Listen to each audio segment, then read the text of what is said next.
Hello, this looks a bit like the Mount Hammer podcast, but it kind of like a loose women version. It's a bit strange, don't really know what's going on here. We are here for a special interview with some wonderful people from bands and PR type positions across Siege of Amida and Basick in honor of this fucking rad gig that's coming up at the London Underworld. With me is Barley from Basic Records. How are you, sir? I'm good, Lovely thank to see you. We also got Mike from The Algorithm. How are you doing? Yeah, good, thanks. Good. Fucking rad. We also have, to my right, we have Jamie from Siege of Amida. Hello. And we also have Matt from Dyscarnate. How you doing, dude? Not complaining yet. Good. Alright, okay. I haven't fucked up too much then. That's a good start. Obviously, we're all here to talk about this ridiculously awesome gig that's happening. I mean, how does something like this come together? It's obviously two very distinct labels, maybe two labels that wouldn't often be associated with each other directly. So, I mean, where did the idea for this come from? Jamie says, Barley, we should put a show on. I went, yeah, that's a good idea. That's it. Pretty much. Excellent. That's what I wanted to hear. Cool. Nice. I mean, it's the kind of the diversity between the two labels. I mean, the labels themselves are very diverse, but actually the diversity between you two guys that as was well. kind of the reason for putting it on, really, was we always sort of talked about doing various things together over the years, but it was always sort of quite tricky to sort of nail the best way to kind of... The main thing is just to kind of show how diverse, like you're saying, the rosters are from each other, but also to kind of promote the UK scene in general, because there's a lot of different styles of music being done really well, and it's not just one genre, it's loads. So we figure like between the two labels we can kind of cover a fair bit of ground to kind of show that. Yeah, absolutely. I mean, there's so much cool stuff happening in the UK right now. I mean, you know, obviously both labels deal with, you know, international bands as well, but you know, we like to kind of make sure that people outside of the UK and, you know, kind of look in on what we're doing and, you know that we're kind of representing very well, you know, the bands that we work with here as well. So every time I hear the word representing, represent. I know you started to kind of go like that. I was like, no, Jamie, no. Yeah. We're not allowed so yeah, I don't know. It's just two labels working really hard. So we were rehearsing it for like an hour before the cameras went on. All right, mate, throw it. Represent. No, we weren't. Oh, what? It's fine. So yeah, let's run through this lineup. We have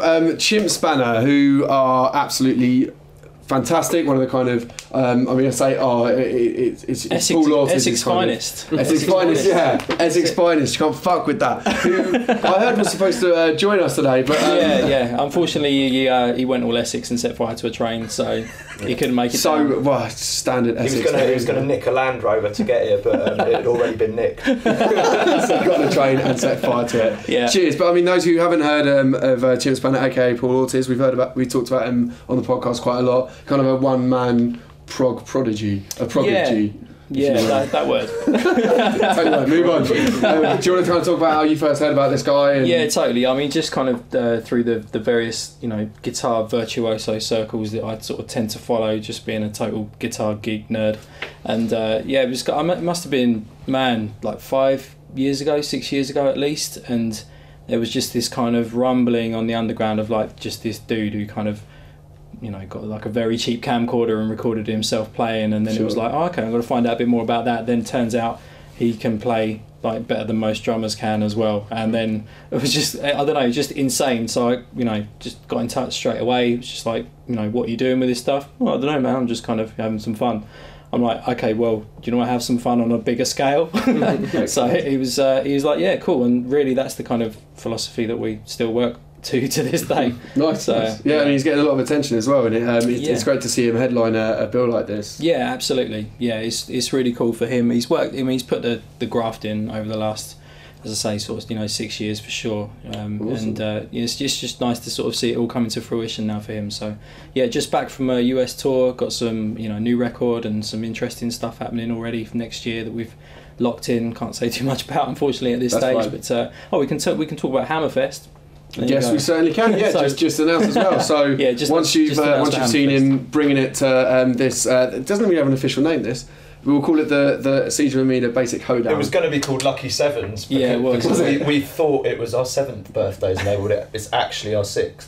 And it's their 7th, so we couldn't really call it. Yeah. Lucky 6 and Lucky 7. 6 slash 7. Lucky 6/7. But just you can goddamn takeover. That's it. Yeah, exactly. The goddamn takeover. That's what we'll call it. You can. So once you've checked out Chimpy McSpanner at the goddamn takeover this Saturday at the Cannon I Underworld. wish that's what it was called. I'm going to amend all the posters now. All the ad That's maps. best afterwards. Sorry, I don't know why. I just distracted from making fun of his already silly name. Heart in Hand, your boys, I do believe. Do you want to talk to us about those guys? Yeah, they're basically hard at work in the studio now on the follow-up to their last album, which obviously was their first, but it's sounding pretty massive. Just one of those bands that seems to be sort of really getting a lot of momentum and heat at the moment, particularly in the UK. Basically, like melodic metalcore done really, really well, but their live show is just insane. They just really go off, and it's just a big sweaty stage diving pit of wickedness. Excellent. That's basically why we put them so high up the bill, because they're going to sort of be one of those. If they were on earlier in the day, a lot of bands would be like, shit, we can't really follow that in terms of the vibe that they put out. Fair, yeah, sure. So yeah, that was why they're so high up. Was it quite hard working out the structure of this, because they're all bands that are kind of on the cusp of really breaking out? I mean, I think for a couple of these bands, certainly it might be the last time you see them at a venue as intimate as this. So was it quite hard because they're all different, so you can't really compare like a band like the Algorithm to someone like Demoraliser. Yeah. You know, you can't really. They're so different to each other, and their cars are so different. It must be quite hard to work out how to structure it. That's kind of the appeal of it, though, isn't it? Exactly. Yeah. Yeah. You usually have like a logistical lineup. If you've got like a death metal show, you just go for who's the biggest band, and that's the way you go. But for this, it was more like you wouldn't necessarily want like all the Basick bands playing, then all the Siege bands playing, or vice versa. Or three metal bands playing, and then 3 sort of more technical bands. So the idea is we sort of stagger it in as logical a way as possible, so that it makes sense in terms of the profile of the bands, but at the same time, the genres are kind of mixed up throughout the day. So it's not just one thing after another. That's when all days get boring. Do you know what I mean? You get those fucking like things where it's like 10 bands on, and by the third band, everyone's just knackered because it's like, oh, well, this sounds exactly like the last band. Yeah. Definitely can't say that about. I don't think you can compare any 2 bands. Every single band is absolutely in a genre of their own. And speaking of which, Aliases, obviously another great band from the Basick roster. Yeah, Do you want to talk to us about those guys? Obviously you have an association with Pin's background. Yeah, sure. I mean, Pin used to play in a band called Sixth back in the day, and little garage band. Yeah, they were doing okay in the tech circles, locally. But no, it was he kind of came to me again. We're both from the same town, and we grew up knowing each other anyway. He kind of came to me. It was like, I'm doing this mad crazy tech shit that's kind of pushing on from where we left off with Sixth. I'm kind of doing my own thing now. Is just kind of trying to get some structures down. I mean, Pin's brain is just mental anyway. So why is he called Pin? Just out of interest. Because his surname's Pinney. Oh, I see. Graham Pinney is his name, so everyone just knows him as Pin. So it's nice tech circle wit there. So they're coming down, and they've got just insane players throughout the band. Leah, she's just a phenomenon on guitar. She's just ridiculous. Awesome. I'm here to see them live actually, so I'm hoping to get down and make this pop my Aliases cherry. Demoraliser, a band I've been talking about quite a lot very recently actually. They're kind of one of those bands that really managed to kind of meld hardcore and metal. And not necessarily metalcore in the traditional sense, but they really managed to meld the genre. I think they'd be more than happy with being called a metalcore band, to be honest. Like Darkest Hour and all that's like a massive influence for them. So yeah, they're just heavy as hell basically. Their singer Dex is just one of the most neggy apes on the planet. And just neggy ape. He's a neggy ape. He is. Love it. I think he was cast for that last Planet of the Apes film. Nearly understudy for the gorilla or whatever. Yeah, he got too neggy, so they had to cut him off. That's it. Yeah. I don't know. They're another example of a band that's sort of pretty fast on the rise. But they've got an album out in October, which is like their debut full length. They did a couple of EPs before that, but this is like their first official recognised sort of full length release that they're building up to. So yeah, it should be pretty sick. Like there's a couple of guests on the album that we're trying to get one of them down, which is Scott from Bleed From Within. Oh, amazing! But it depends whether he can do it or not. But we'll see. He's got to find out, which would be cool. Yeah, Scott, find out tomorrow. Come down, mate. And if not, we'll fucking get you. Right, I've got to talk about your bands now.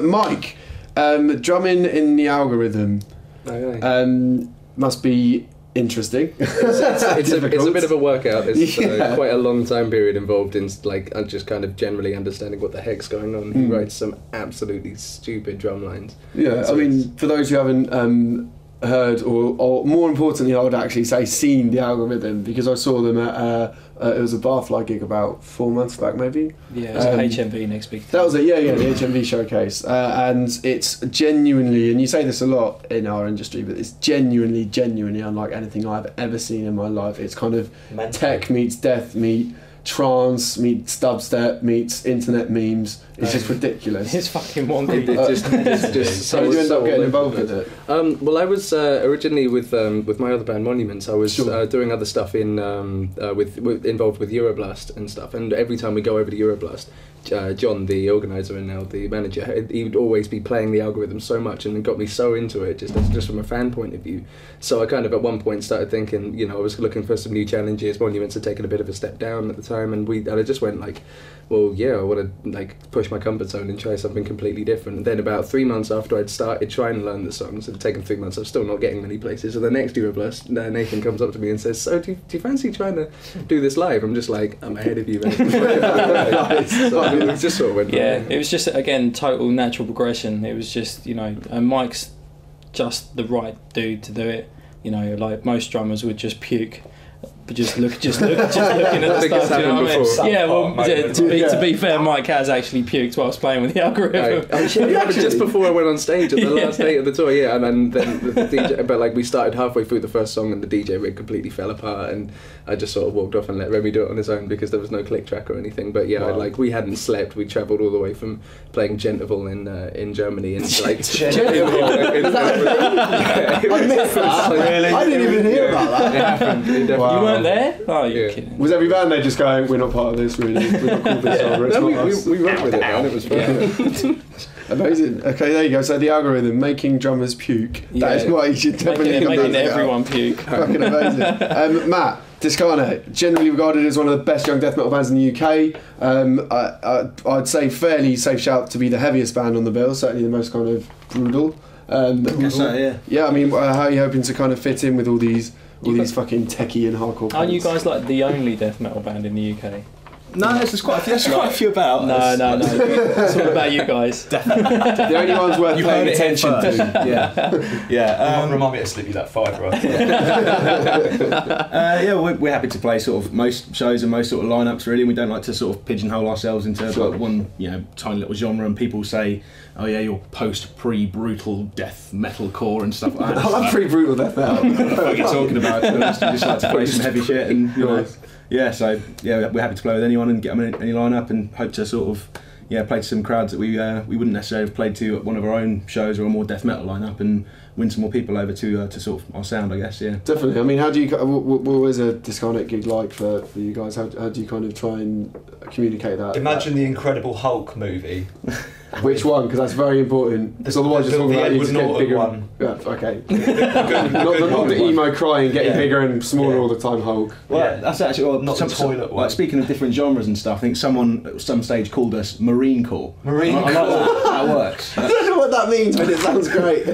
Get on with that. That's fine. Sounds like an Arnold Schwarzenegger movie. Yeah, that fits. That works perfectly. Marine Corps, wicked. Well, as we say, certainly I think the heaviest band on the bill, and I think it'll be really interesting to see you guys play, like you say, to a crowd that maybe wouldn't get a chance to check you guys out. Definitely. So Yeah, for sure. I think that's the whole fans. the beauty about this show in general. Not just for these guys, but for every band playing. I think there's when Mike plays with the algorithm, there's going to be a whole bunch of people just going, what? And then it will just happen, and it'll be like, whoa. Takes people outside their comfort zone. Exactly. Yeah. If you look at anyone's iPod though, like I mean, no one's got one genre of music on there. People can be like, what do you listen to? Be like, oh yeah, I love a bit of death metal, a bit of hardcore, whatever. Exactly. There'll always be stuff that they go, oh, I hate that, but chances are if it's heavy music that you listen to generally, it's going to be like you hate house music or you hate. I think you whatever always it have. might be. house music. You always have more of a. I don't like house music. Get out. There's Yeah. a door. Simpleton music, mate. I think like some programs be like, oh, I'm not even going to get into it because I'm just No, We'll bring you in another you time, can, a house band. you can House definitely band. get a bit more vibe from it. Like when you see something live, I think you give things more of a chance. Definitely. Yeah, Like of if you said to Jamie like now, oh yeah, come and check out, I've got this wicked new house track, and you went and listened to it on the iPod, you'd be like, yeah, that's shit. I don't like it. yeah. But if you went, actually, come down, having a few beers, and it's at some house club, you'd be like, actually, I'm enjoying this. Out, and you'd be like, you know, you're right on the floor. Yeah, well, not whatever, but you probably appreciate it more. I've been doing a mic before a show, and like, as soon as it comes on, it's like. We've got a few more bands as well left. Drip Back were going to play, but they've dropped out. But you've got a replacement. Yeah, Drip Back are doing a show with Nazem and Black Breath now, and just because their style of music's that really sort of dirty, savage, crusty sort of grind metal, it just fits that show. So basically Terrakai are coming into play. Who are another sort of Reading, Berkshire based band. They're like part of the second wave of Reading bands, if you like, kind of picking up on where sort of Atrophy and Exit 10 kind of, if you were to put those two bands together, that's pretty much what Terrakai kind of sound like, without pigeonholing them too much into the Reading thing. But it's basically like it's sort of borderline metalcore stuff, but a lot more.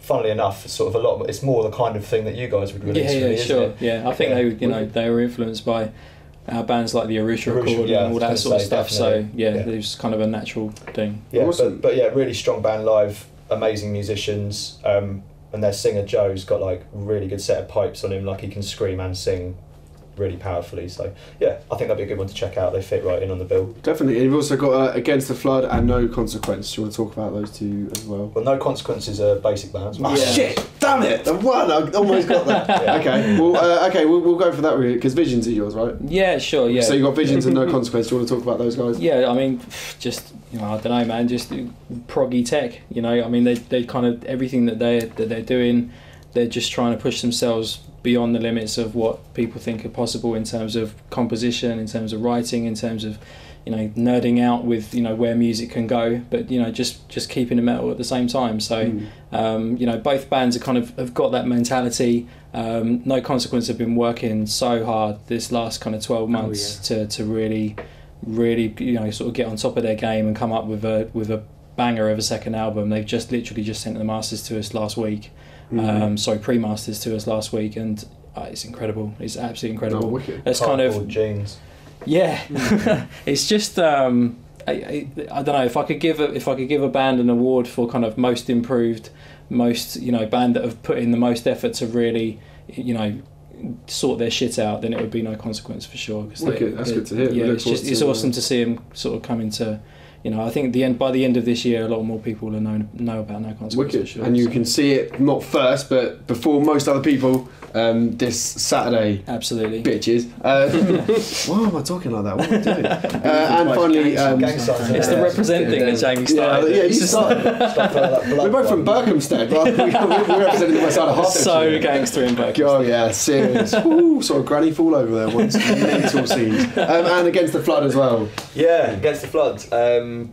Awesome band. They had an album out last year called Home Truths, and it's kind of like, again, sort of a bit of a Arusha Record, bit of Every Time I Die, bit of Glassjaw, and then sort of hefty dose of like Architects type epic stuff. But yeah, really good live band, working on their second album now as well. Another really good addition to the bill, I think. Awesome. Well, that is this Saturday. So if you're listening, I think this is going to go out on Friday. So tomorrow, Camden, The Underworld, Chimpspanner, Heart in Hand, Aliases, Demoraliser, the algorithm, Discarnate, Against the Flood, No Consequence, Visions. It's going to be absolutely ridiculous. Do not miss it. Guys, do you want to just sum up by summing up what this night is going to be like in one word? It starts at 2 p.m, so it's a fucking big day. Holy shit. Puke. That's my one word. Beautiful. Disgustingly awesome. That's two, but I'll let you off. There's a hyphen in there. Okay. Obscene. Nice. Sexy. There you go. Everything you need from a good time out. It's going to be amazing. Guys, thanks a lot for coming down. We really appreciate it. All right, Cheers. thanks for having us. Hope it goes well. Thank you.